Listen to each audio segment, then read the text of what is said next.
아가서 6장 3절 이제 함께 봉독하겠습니다. 시작. 나는 내 사랑하는 자에게 속하였고 내 사랑하는 자는 내게 속하였으며 그가 백합화 가운데에서 그의 양떼를 먹이는도다. 아멘. 이 말씀이요 2장 16절에도 동일한 말씀이 있습니다. 2장 16절에도. 근데 6장에 등장하는 이 말씀과 2장에 등장하는 말씀의 배경이 틀려요. 6장에 등장하는 말씀 속에서는 이제 이 아가서에 등장하는 그 술람미 여자와 그 다음에 그 왕이 결혼식을 해요. 그래서 부부가 되었고, 근데 권태기를 겪게 됩니다. 그래서 신랑이 나가버린 거예요. 떠나버린 거예요. 그래서 이 신부가 신랑이 떠나고 난 다음에 뒤늦게 깨닫죠. 다시 신랑을 찾으러 가야 되겠다. 온 성을 헤매면서 이제 막 질문을 하는 게 나와요. 내 사랑하는 이가 어디 갔는지 좀 알려달라. 질문하는 내용이 나와요. 그리고 나서는 다시 이제 그 회복하고 나서 하는 이야기가 바로 이거예요. 나는 내 사랑하는 자에게 속하였고 내 사랑하는 자는 내게 했는데 그가 어디 있느냐? 그처럼 찾아 헤매었던 그 사랑하는 이가 바로 백합화 가운데서 그 양떼를 지금 먹이고 있다. 근데 2장에 있는 저 동일한 말씀의 장면은 이제 한참 바로 이 사랑하는 연인을 만나는 바로 그 장소가 바로 양떼를 먹이던 들의 백합화가 피는 바로 그 장소였던 거예요. 내 사랑하는 이가 어디 있느냐? 내 사랑하는 이가 어디 있느냐? 보세요. 이처럼 하나님의 사랑, 하나님과의 그런 사랑을 나눴던 사람들이 그 관계가 멀어지거나 또는 마음이 좀 소원해지거나, 그래서 우리가 첫사랑을 잊어버리고 우리가 여러 가지 환난을 만나고 여러 가지 폭풍 같은 그런 시간들을 만나서 그 가운데 우리가 여러 가지 시험도 당하고 또 마음의 열정도 잃어버리고 첫사랑의 뜨거움도 사라져 버렸을 때, 그때 다시 주님을 찾아가지고 돌아가는데 그 주님은 어디 계셨어요? 항상 있던 그 자리에 계신 거예요. 우리를 만나 주셨던 바로 그 자리에 계신 거예요. 첫사랑의 때 바로 그 자리에서 기다려 주시고 또 그곳에서 묵묵히 함께 해 주심을 말해주고 있는 거예요. 그분이 내게 속했고 내가 그분께 속했다. 하나님이 내게 속하고 내가 하나님께 속했다라고 하는 바로 그 말씀 속에서는 여전히 변하지 않고 여전히 우리를 기다리시며 묵묵히 우리와 함께 하시는 그 하나님의 모습을 말씀해 주고 있는 것을 엿볼 수가 있습니다.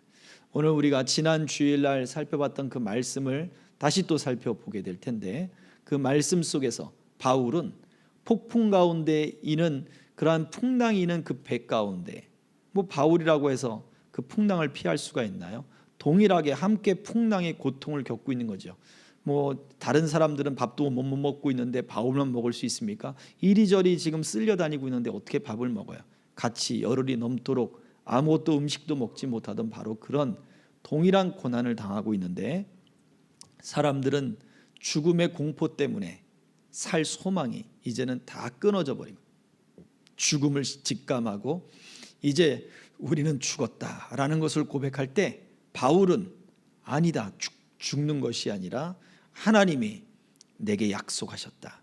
그 말씀을 이루실 것, 그 약속을 이루실 것을 나는 믿노라. 그러니 안심하라 라고 하는 전혀 상반대의 모습을 보여주더라는 거예요. 그의 믿음은 바로 내가 하나님께 속해 있다. 그 하나님을 내가 섬기고 있다. 그 하나님이 바로 내 안에 계시다 라고 하는 바로 그 믿음이 바울 사도에게 있었다라는 것입니다. 오늘 이 아가서 6장 3절에 내 사랑하는 자가 내게 속하였고 나는 그분께 속하였다라고 하는 그 말씀을 통해 여전히 우리와 함께 계시고 우리를 기다리시고 또 우리를 여전히 사랑하고 계시는 그 하나님께로 우리 마음을 다시 돌이킬 수 있는 기회와 시간이 되어지기를 주의 이름으로 축복합니다. 아멘. 우리 지난 주일 말씀을 다시 한번 살펴보도록 하죠. 자, 첫 번째입니다.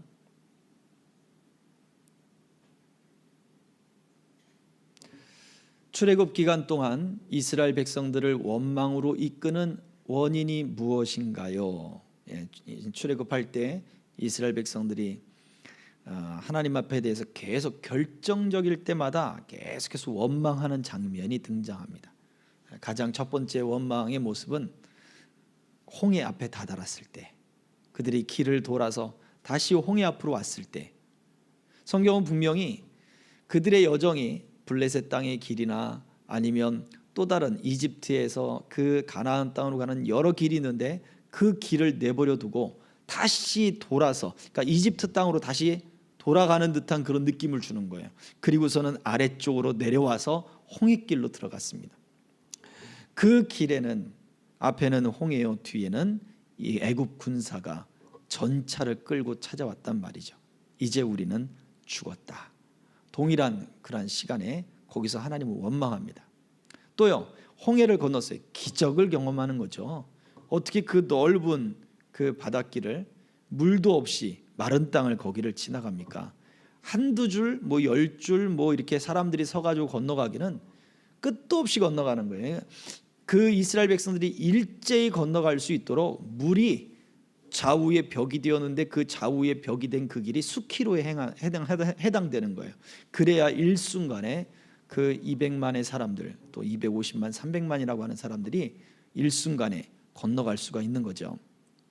놀라운 기적이잖아요. 이 기적을 체험해 놓고도, 그리고 곧 물이 떨어지자 마라라고 하는 그곳에 도착하자 그들은 또 하나님께 원망하고, 또 먹을 것이 떨어지자 또 원망하고, 하나님 만나를 주시는 기적을 체험했는데도 이제는 고기가 먹고 싶다고 또 원망합니다. 때마다 원망하고, 그 원망의 모습이 이스라엘 백성들 가운데 계속해서 이루어졌어요. 자, 우리를 이처럼 원망으로 이끌어가는 주요 원인이 뭘까요? 같이 읽어볼게요. 시작. 처해진 상황에 대한 불안과 불만으로서 원망은 자신을 그렇게 만든 원인 제공자에 대한 분노입니다. 처해진 상황이 지금 불안한 거예요. 그리고 거기가 불만족스러운 거예요. 편하지가 않고 불편하고 막 그런 거예요. 그러니까 불평이 막 일어나는데, 어떤 불평이 일어나요? 왜 우리를 이곳까지 인도했습니까? 라고 하는 불평이 일어나는 거예요. 하나님 누가 인도하셨어요? 앞에는 구름 기둥, 밤에는 불기둥이 자기들 앞을 인도하고 있잖아요. 하나님이 자신들을 인도하고 있거든요. 눈에 보이는 증거가 있어요. 하나님이 인도하시는 게 눈에 보여요. 그런데도 누가요? 하나님이 원망스러운 거예요. 왜 우리를 여기에 인도하셨습니까? 이게 불평하는 거예요. 왜 우리를 여기에 인도하셨습니까? 그 원인을 누가 준 거예요? 지금 하나님이 주셨다는 거예요. 내가 처한 상황, 내가 지금 불만족스러운 이 결과들, 원인이 하나님께 있다. 그래서 그 원인을 하나님이 제공했다. 그래서 하나님을 불평하고 하나님께 분노를 터뜨리는 거예요. 그게 원망입니다. 그래서 우리가 어떤 환경을 만날 때 우리 가운데 불안이 일어나기 시작하잖아요. 그러면 그 불안이 걷잡을 수 없는 상황 속으로 계속 이루어지게 되면 그 불안과 불만은 어떠한 대상을 찾기 시작해요. 누구 때문에 이렇게 됐는가? 그래서 사람을 원망하기도 하고, 그리고 정부를 원망하기도 하고, 그러다가 결국 하나님을 원망하는 데까지 이르게 된다는 것입니다. 자, 다음입니다. 함께 출애굽하였던 다른 인종들이 이 같은 원망을 가지게 된 근본적 원인은 무엇인가요? 이스라엘 백성들이 먼저 원망했다라고 성경이 기록하지 않고, 섞여 있는 무리들, 또 수많은 잡족들, 뭐 이렇게 표현이 되어 있어요. 그래서 다른 섞여 있는 다른 민족들이죠. 이집트가 싫었어요. 이집트 정권이 싫었고 이집트의 통치받는 것이 싫었어요. 그래서 거기를 떠나오는 사람들이, 이 이스라엘 백성들이 떠나올 때 같이 섞여서 왔단 말이에요. 자, 그 사람들이 자기들이 처한 지금 상황, 애굽의 군대에 쫓기거나 먹을 것이 떨어지거나 물이 떨어지거나 고기를 먹지 못한 거나, 어떤 광야, 그 사이로 들어간다거나 이 같은 상황 가운데 원망을 가지게 된 근본적인 이유가 뭘까요? 근본적인 이유 읽어봅니다. 시작. 다른 민족은 단지 애굽의 핍박을 피해 편하게 쉴 수 있는 곳이면 되었고 언약의 땅인 가나안으로 굳이 가야 할 이유가 없었기 때문입니다. 네, 그렇습니다. 가나안 이스라엘 백성들에게는 가나안 땅은 하나님이 주신 언약이에요. 아브라함에게 주신 언약을 이루시는 거예요. 그래서 그 가나안 땅으로 들어가는 여정이 그래도 하나님이 인도하시는 길이기 때문에 어느 정도 감수를 할 수 있다는 거예요. 그런데 다른 민족은 그것이 아니에요. 그냥 애굽의 통제만 피하면 되는 거예요. 그래서 애굽 땅이 아닌 이집트가 아닌 다른 어떤 곳, 자기들이 편하게 쉴 수 있는 곳이면 다 괜찮은 거예요. 그러다 보니 굳이 그 광야를 돌고 돌아 가나안 땅에 갈 이유가 없습니다. 가나안 땅에 도착했을 때는 어떻죠? 가나안 땅에 도착했을 때는 가서 보니 키 크고 그리고 아주 견고한 성이 그들을 맞이하고 있는 거예요. 야, 우리를 이곳에서 죽게 하려고 인도했느냐? 또 원망하기 시작하는 거죠. 예. 굳이 그들은 가나안 땅을 갈 이유가 없었어요. 그냥 이 상황만 모면하면 됐던 거예요. 혹시 우리가 기도하고 내가 하나님을 섬기고 하나님께 열심을 내는 것들이 지금의 상황을 모면하기 위해서 하고 있다면 우리는 섞여 있는 인종들과 다를 것이 없다는 얘기예요. 왜냐하면 다음 질문에서 이것을 밝혀주고 있습니다. 언약의 땅인 가나안으로 굳이 가야 할 이유가 없었던 이유. 보세요. 섞여 있는 인종들이 굳이 가나안 땅으로 안 가도 되는 이유가 뭐냐 이거죠. 읽어볼까요? 시작. 언약과 말씀의 부재입니다. 이스라엘 민족들은 자신들이 출애굽이 아브라함 언약의 성취임을 알았습니다. 이것이 그들이 애굽을 떠나 가나안으로 가야 하는 이유였습니다. 네, 그래요. 이스라엘 백성들이 애굽 땅에 나와서 가나안 땅으로 가야 하는 이유는 아브라함과 맺었던 하나님의 약속이죠. 아브라함과 이삭과 야곱에게 주셨던 하나님의 언약이에요. 내가 이것을 반드시 이룰 것이고 내가 이 땅을 너희들에게 줄 것이다. 이 땅에 수없는 민족들이 수없는 백성들이 네 후손을 통해 나타날 것이다. 내가 이것을 이루게 할 것이다. 이게 하나님의 약속이었어요.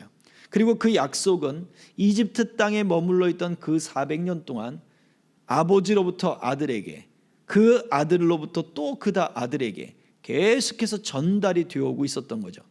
그래서 이스라엘 백성들에게는 정체성과도 같았고 이스라엘 백성들에게는 하나님의 약속의 성취가 그들에게는 구원이었어요. 그러나 섞여 있는 다른 민족들은 아니에요. 그들은 애굽의 압제만 피하면 됐던 것이고 그 상황만 모면하면 됐던 거예요. 그래서 이 섞여 있는 인종들에게는 무엇이 없었느냐? 하나님의 언약이 없었던 거예요. 같이 이집트를 탈출했다라고 하는 어떤 동질감, 어떤 그 동료의 어떤 우애, 우정 뭐 이런 것들은 있었겠죠. 그러나 하나님의 언약, 이 하나님의 말씀이라고 하는 그 말씀 속에서 발견되는 믿음은 이들에게는 없었다는 거예요. 똑같이 하나님의 인도를 봤어요. 하나님의 구원을 경험했어요. 그러나 하나님을 향한 무엇이에요? 하나님이 왜 이 약속을 성취해야 되는가? 말씀 속에 주시는 그 하나님의 구원의 역사, 하나님이 우리에게 베푸시는 그 은혜의 역사, 그 구속사, 그 언약사, 여기에 대한 비전이 없었던 거예요. 우리에게는 우리가 처한 모든 환경 속에도 하나님의 말씀을 통해 무엇을 발견해야 되느냐면 하나님의 언약을 이루어 나가시는 구속사를 발견해 나가는 거죠. 우리의 구원을 이루어 나가시는 그 하나님을 발견해 나가야 되는 거죠. 이게 믿음이죠. 그러나 우리의 상황을 모면하기 위해서 하는 그것만이 우리의 신앙의 전부라면 우리는 섞여 있는 민족들과 다를 바 없다고 하는 이유가 바로 여기 있는 것입니다. 그래서 나는 어떠한 상황이든지 하나님의 말씀을 통해 하나님의 구원의 역사를 발견하고 하나님이 하시는 일에 대한 이유와 목적을 사모하고 그것을 끝까지 붙잡고 있는지를 살펴봐야 돼요. 그러한 사람에게는 바로 하나님이 내게 속하였다, 내가 하나님께 속하였다라고 말을 할 수 있는 것입니다. 자, 다음입니다. 출애굽에서 보여준 원망의 출애굽에서 보여준 원망의 무서움이 무엇인가요? 원망, 불안과 불만을 이 모든 환경을 제공한 제공자에게 터뜨리는 분노라 그랬어요. 이것이 무서운 이유가 뭐냐? 보여주세요. 같이 읽습니다. 불만과 원망은 전염된다는 것입니다. 예, 그래요. 전염되는 거예요. 그래서 이스라엘 백성은 섞여 사는 인종들과 이와 같은 차이가 있었음에도 그들의 원망에 쉽게 동요되었고, 어떤 차이가 있어요? 말씀 속에 하나님의 언약과 하나님의 구원의 역사를 발견했고, 비전을 발견했고, 또 반드시 가나안 땅에 가야 한다라고 하는 정체성이 있었음에도 불구하고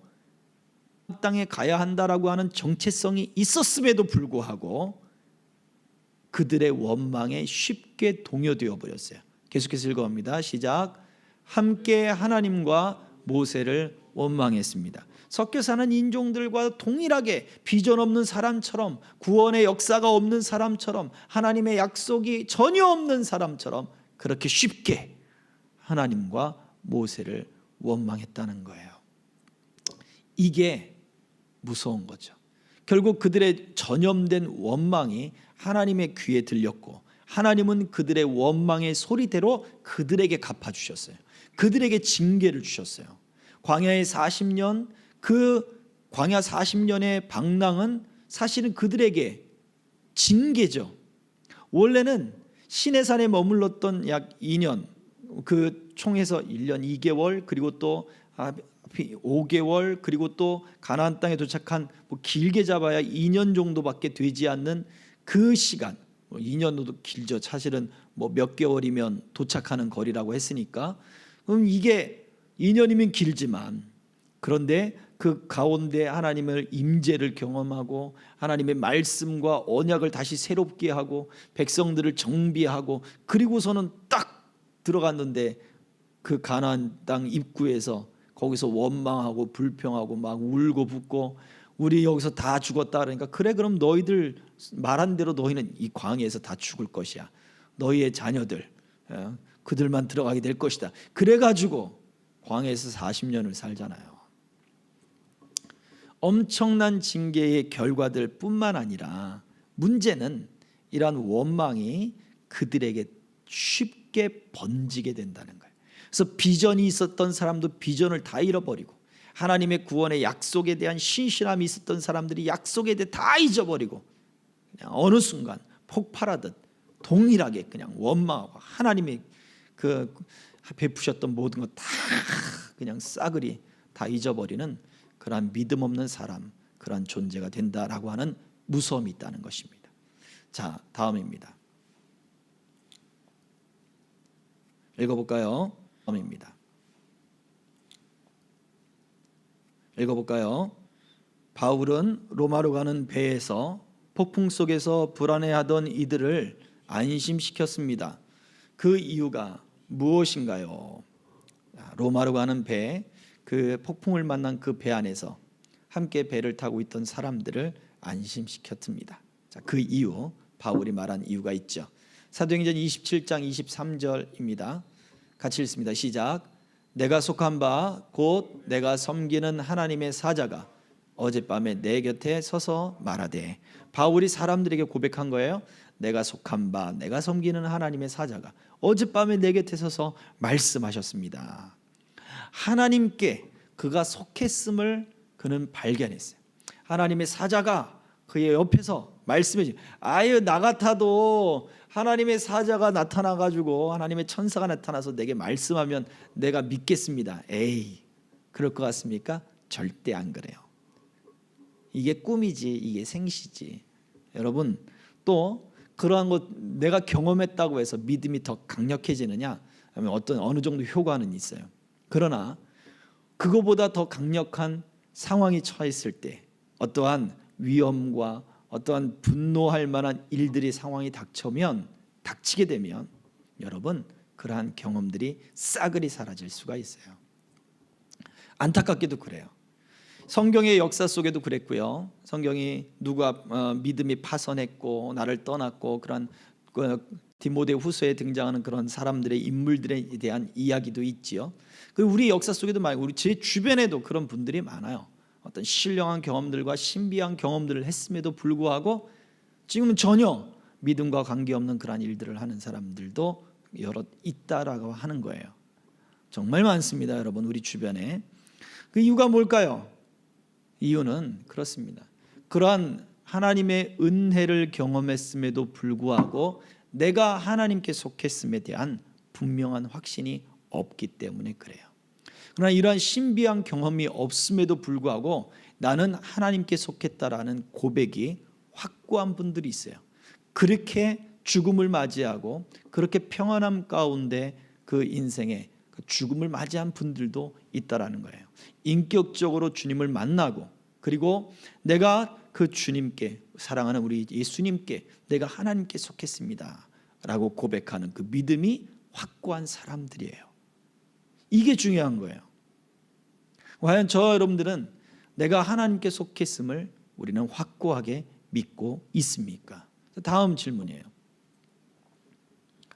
말씀 속에서 바울은 선원들의 경험과 지식을 뛰어넘어 불안을 잠재우고 평안을 선포하는 큰 확신을 발견했습니다. 어디에서요? 말씀 속에서. 그것이 무엇일까요? 말씀 속에서 발견한 확신이 무엇이냐 이거죠. 같이 읽겠습니다. 시작. 말씀 속에서 발견되는 하나님의 약속은 그의 비전이 되었으며 이 같은 참 인생의 비전과 사명은 죽음의 그림자를 들이오는 폭풍 속에서도 안심하게 합니다. 네, 보세요. 말씀 속에서 뭘 발견했다고요? 하나님의 약속을 발견한 거예요. 어떤 약속? 바울아, 네가 로마의 가이사 앞에 서야 할 것이다. 그리고 내가 너와 함께한 이들을 너에게 줄 것이다. 이 약속을 발견한 거예요. 이스라엘 백성들에게 약속을 발견한 거예요. 이스라엘 백성들에게 너희가 가나안 땅에 들어가야 될 것이다. 내가 너희에게 아브라함과 이삭과 야곱에게 나타난 여호와 하나님이다. 내가 그 약속대로 그 땅을 너희에게 주리라. 똑같죠? 상황이 틀리고 이름이 다르지만 보세요. 똑같은 거예요.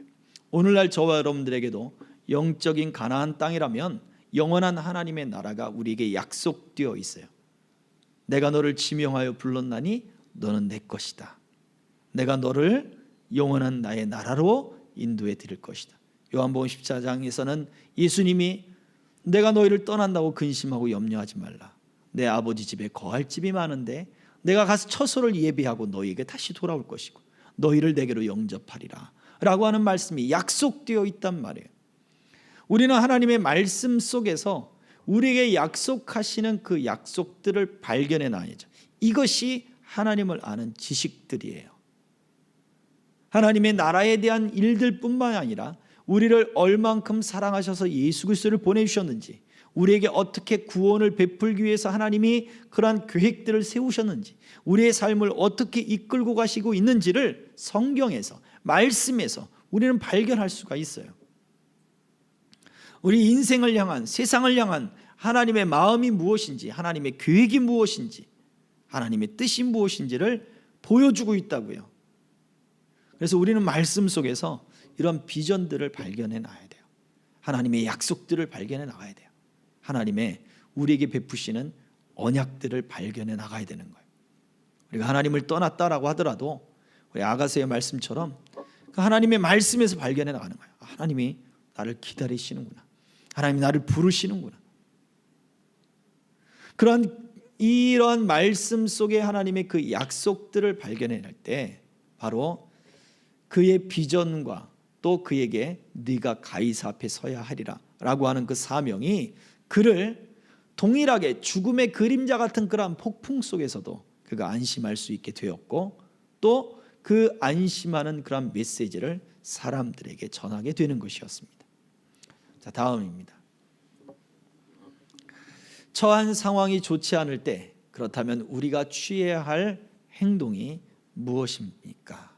이 말씀들을 통하여 우리가 해야 할 그런 행동들, 그것이 뭘까요? 자, 읽어볼게요. 첫 번째, 시작. 우리가 하나님께 속했음을 믿어야 합니다. 그렇습니다. 바울처럼 하나님께 속했음을 믿어야 합니다. 아가서의 말씀에서도 들려주고 이사야서의 말씀에서도 들려줍니다. 너는 내 것이다. 이스라엘 백성들을 징계하는 모든 과정들 속에도 우리가 지금 에스겔서를 통독해 나가고 있잖아요. 그 징계, 하나님이 심판에 대한 이야기를 하면서도 끊임없이 들려주는 동일한 문장이 있어요. 무엇이냐면 내가 이것을 행함으로 너희가 내가 하나님인 줄 알 것이다. 내가 여호와인 줄 알 것이다 라고 하는 메시지예요. 하나님은 심판을 통해서도 하나님을 알려주고 싶은 거예요. 왜? 하나님이 바로 우리의 주권자가 되심을 알려주고 싶은 거예요. 너희는 내게 속했다. 이걸 알려주고 싶기 때문에 그래요. 그래서 우리는 분명히 알아야 할 것은 내가 하나님께 속했음을 아는 거예요. 어떠한 환경이든지. 두 번째요. 시작. 경험의 지식이 아닌 하나님을 아는 지식을 배워야 합니다. 네, 그렇습니다.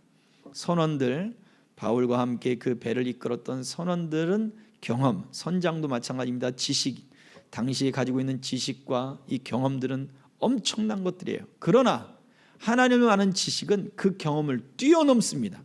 폭풍 가운데 아무리 절망을 하고 아무리 죽음의 그림자가 드리웠어도 하나님을 아는 지식은 그 죽음의 그림자를 뛰어넘는 거예요. 모든 절망을 뛰어넘게 합니다. 바울이라고 왜 이제 죽었구나 그런 마음이 안 들었겠냐고요. 그런데 그것을 뛰어넘게 하는 것이 말씀 속에서 발견되는 하나님을 아는 지식이었어요. 자, 세 번째, 그래서 시작. 하나님의 모든 말씀을 믿고 하나님 안에서 안심하며 강하고 용맹해야 합니다. 네, 저 강함과 용맹이라고 하는 것은 하나님 안에서 이루어지는 거예요. 만약 여러분들이 가지고 있는 어떤 열정의 에너지와 여러분들이 가지고 있는 모든 강직함의 어떤 에너지들을 사람들에게 표출할 때 하나님 안에서 하고 있는지를 잘 보세요. 우리 교회 안에서, 우리 교회 생명길 교회가 아니라 많은 교회들 안에서 서로 분쟁과 갈등이 일어나면 참 안타깝습니다. 과연 그러한 분쟁과 갈등이 있는 그러한 사람들이 하나님 안에 있는가를 한번 살펴봐야 돼요. 그런데 그분들에게 이야기를 하면 다 당신들이 하나님의 뜻이라고 이야기를 해요. 이것 또한 아이러니 아니겠습니까? 정말 하나님의 말씀 안에서 우리는 내가 하나님 안에 속했는가, 그리고 정말 내 경험과 내 지식을 하나님이라고 하는 그 이름을 끌어다 붙이는 게 아니라 정말 말씀 속에서 발견되는 하나님을 아는 지식이 내 안에 배워져 가고 있는가를 우리는 알아야 돼요. 그래서 우리가 처한 환경에서 그 하나님을 배워야 되고 우리가 처한 상황에서 하나님께 속했음을 알아야 돼요. 하나님 안에서 우리에게 주어진 그 환경 안에서 안심하십시오. 그리고 강하십시오. 그리고 용기 있게 일어나십시오. 이것이 우리가 처해야 할 바로 행동들입니다. 자, 이렇게 해야 할 이유가 있어요. 8번입니다. 흔하기 때문에 관심이 없고 가치가 없기 때문에 무기력하게 여겨지는 상황에 처할 때, 이게 죽음의 공포라든지 아니면 좌절과 낙심을 겪게 되는 원인이 되겠죠. 이때에 우리가 배워야 할 진정한 지식이 무엇이냐. 엘리야 같은 경우에 그 갈멜산에서 850대 1로 영적 싸움을 하고, 그런데도 거기서 하나님의 기적이 일어났고 하나님이 불을 내려주는 놀라운 경험을 했는데, 이세벨이라고 하는 북왕국 이스라엘의 왕녀가 너도 똑같이 바알의 선지자처럼 너도 내가 찢어 죽일 거야 라고 하는 그 말을 듣고 실망해 버리죠. 야, 이제는 내가 했던 모든 것이 가치가 없구나. 이렇게 주님을 위해서 열심히 했던 모든 열정이 가치가 없는 것이었구나. 사람을 바꾸기가 이렇게 어렵구나. 환경을 바꾸는 것이 이렇게 어렵구나. 내 인생에서 이 사명은 내가 이루지 못할 것이구나 하고 좌절하고 낙심해 버리죠. 로뎀나무 밑에 머리를 디밀고 그 그늘에 겨우 하나님 이제 족하오니 나를 죽여주십시오 라고 하는 이야기가 거기서 나온다는 거예요. 하나님 나 이제 다 필요 없습니다. 이제 다 실망해. 나 이제 다 못하겠어요 하나님. 그런 상황이 되어버린 거죠. 바로 이렇죠. 또요 우리가 흙수저라고 이야기하는 모든 환경이 하나님 내게는 너무 불만족합니다. 나 너무 불공평합니다. 출발점이 틀리잖아요 라고 생각되는 여러 가지 일들이 있죠. 왜 없겠습니까? 지금 우리가 어떠한 단계를 뛰어넘을 때 경제적인 활동이든지 지식적인 활동이든지 심지어 우리 학생들이 고3들이 시험을 보는 그런 수능 그런 관계들 속에서도 이런 생각해 볼 수 있어요. 우리가 조금만 어떤 밑자금이 조금만 있었으면 이 사업을 내가 이렇게 한번 도약을 해볼 수 있을 텐데, 또 어떤 그 자금만 조금만 더 있었으면 그 조금이 더 없어서 대출로도 받기 힘들고 그 조금만 더 있었으면 그 집값이 뛰어오르기 전에 집을 살 수 있었을 텐데, 우리의 집이 조금만 더 경제적으로 조금 더 힘이 있는 집이었다면 내가 우리 부모님께 학원 좀 보내주세요라고 말을 해서 내가 지금 기초 실력이 더 뛰어났을 텐데, 내가 공부할 때 더 힘이 났을 텐데, 우리는 그러한 상황들이 우리들에게 많이 벌어지고 있단 말이에요. 우리 인생에 바로 그것을 질문하는 것입니다. 그렇게 여겨질 때 우리가 분명히 알아야 될 것이 있다는 이야기예요. 자, 같이 읽어봅니다. 시작. 사소하고 무익해 보이고 사소하고 작은 것들조차도 하나님이 돌보시고 기르신다는 사실을 배우는 것입니다. 기르신다가 맞겠죠? 하나님이 돌보시고 기르시는 사실. 자, 그것이 마태복음 6장 3절에 들의 백합화를 보라라고 하는 예수님의 말씀으로 축약해 볼 수 있습니다. 같이 읽습니다. 시작.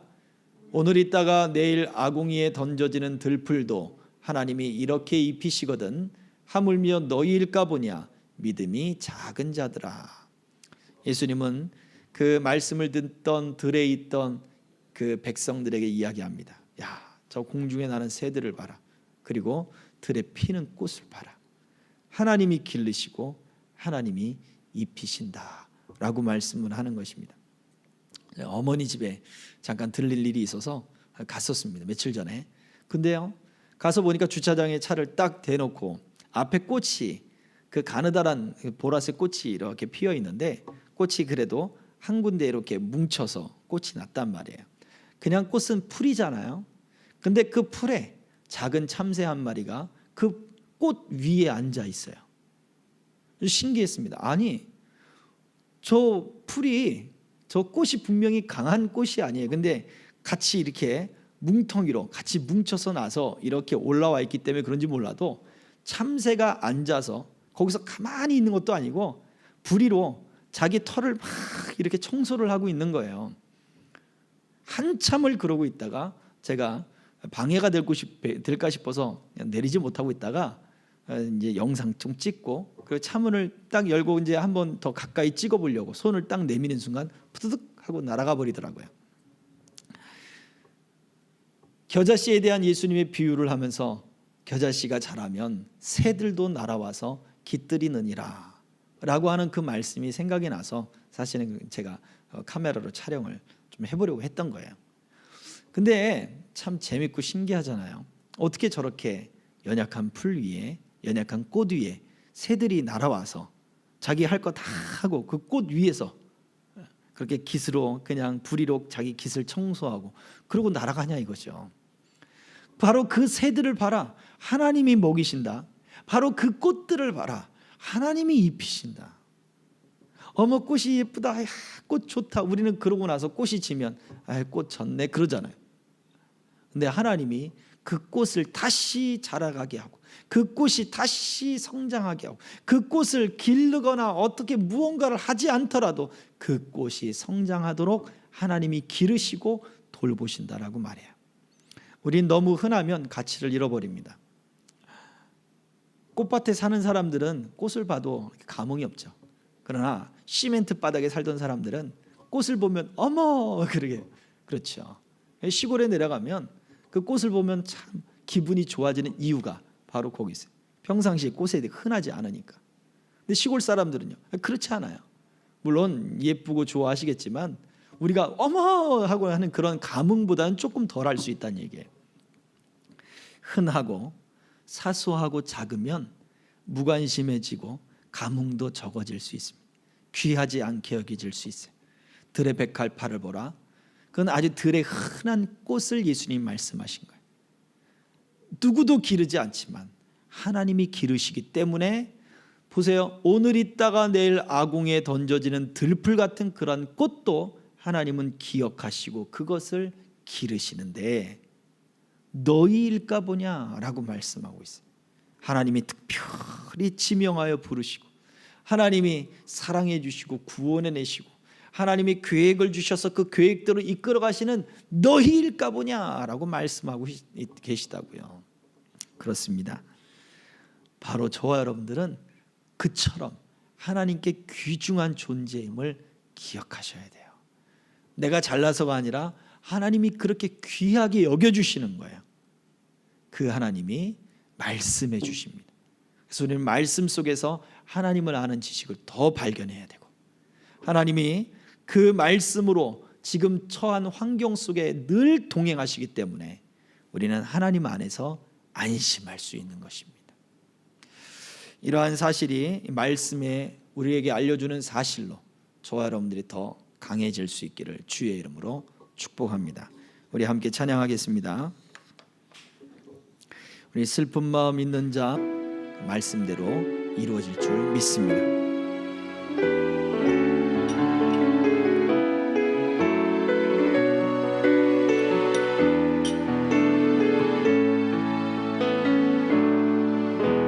슬픈 마음 있는 자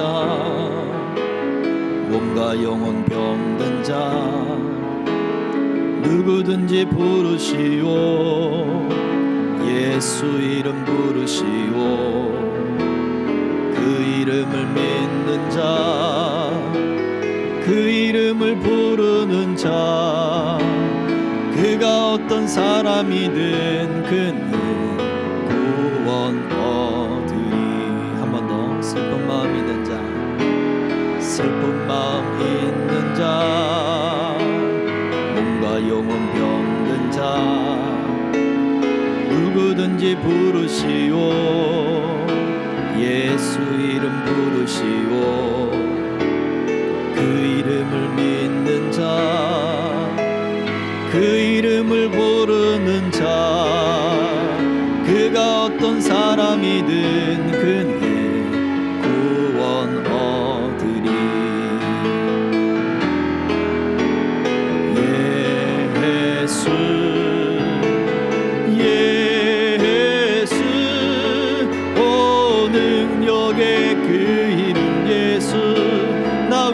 외쳐 부르네 예수 예수 오 구원의 그 이름 예수 나 외쳐 부르네 예수 그리스도 예수 예수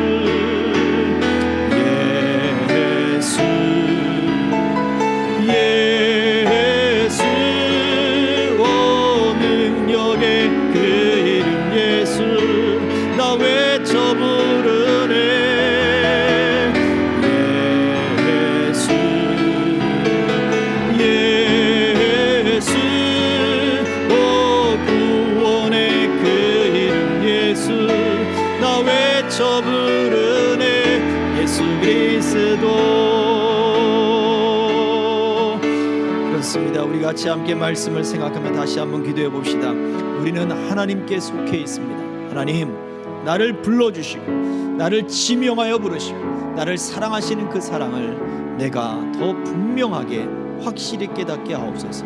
이 사랑이 잊혀질 때마다 들의 꽃이 보이게 하여 주옵소서. 공중의 새들이 보이게 하여 주옵소서. 우리 예수님의 말씀으로 저것들을 입히시고 기르시는 그 하나님이 하물며 나일까 보냐. 주님, 우리가 처한 상황에 원망과 불평할 것이 아니라 하나님의 약속, 하나님의 언약, 나를 사랑하시며 나를 구속하신 하나님의 그 언약들을 기억하고 주님, 더 용기를 가지고 확신을 가지고 내 안에 불만과 불평이 사라지고 분노가 사라지고 하나님을 향해서 안심하고 평안하게 하여 주시옵소서.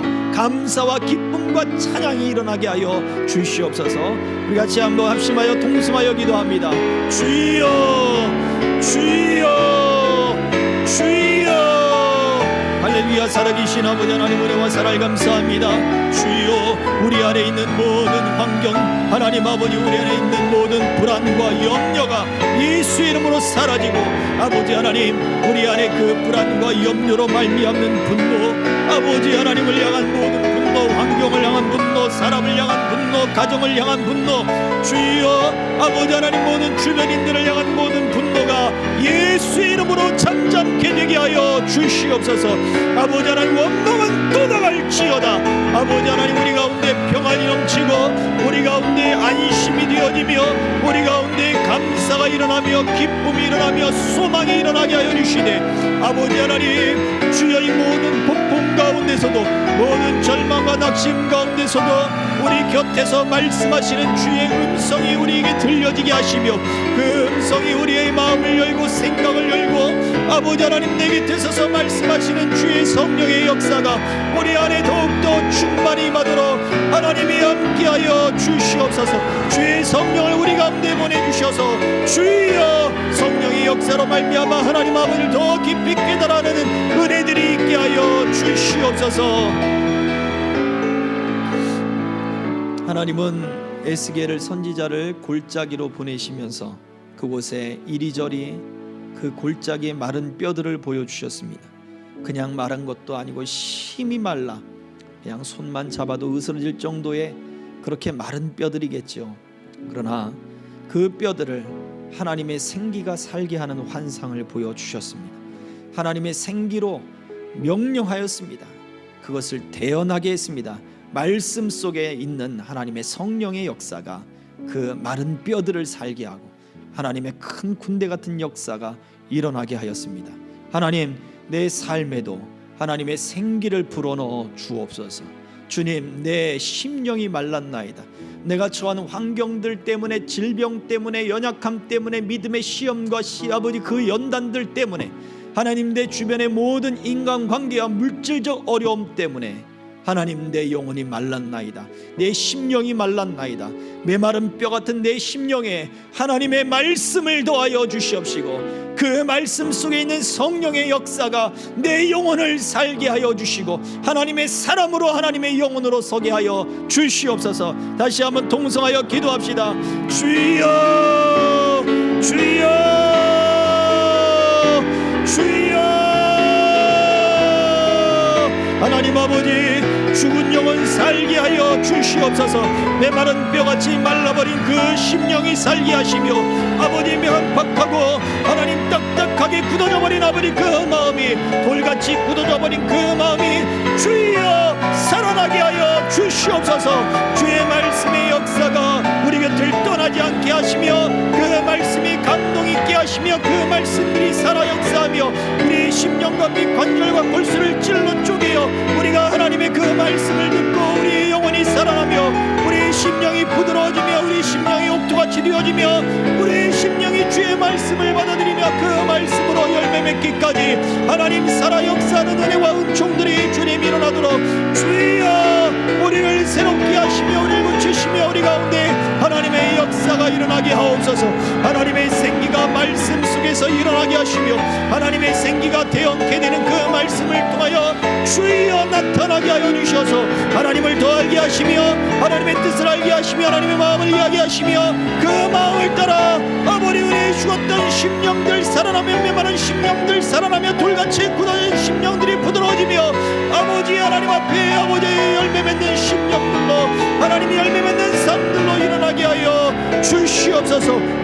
같이 아버지 우리의 죽음을 아버지 위협하고 어디로 갈지 몰라 급방황하며 하나님 아버지 우리 그 아버지 고난의 끝이 어딘지 하나님 그 소망 살 소망이 다 사라졌다 할지라도 아버지 말씀이 그 말씀 가운데 역사하시는 성령의 우리 가운데 거하시면 우리의 심령이 살아나 소망이 다시 일어나며 빛을 보며 안심케 되어지며 감사와 찬송이 일어나며 하나님의 기적의 역사가 나타날 줄 믿사오니 우리의 삶, 우리의 심령, 우리의 모든 문제 속에 역사해 주시옵소서.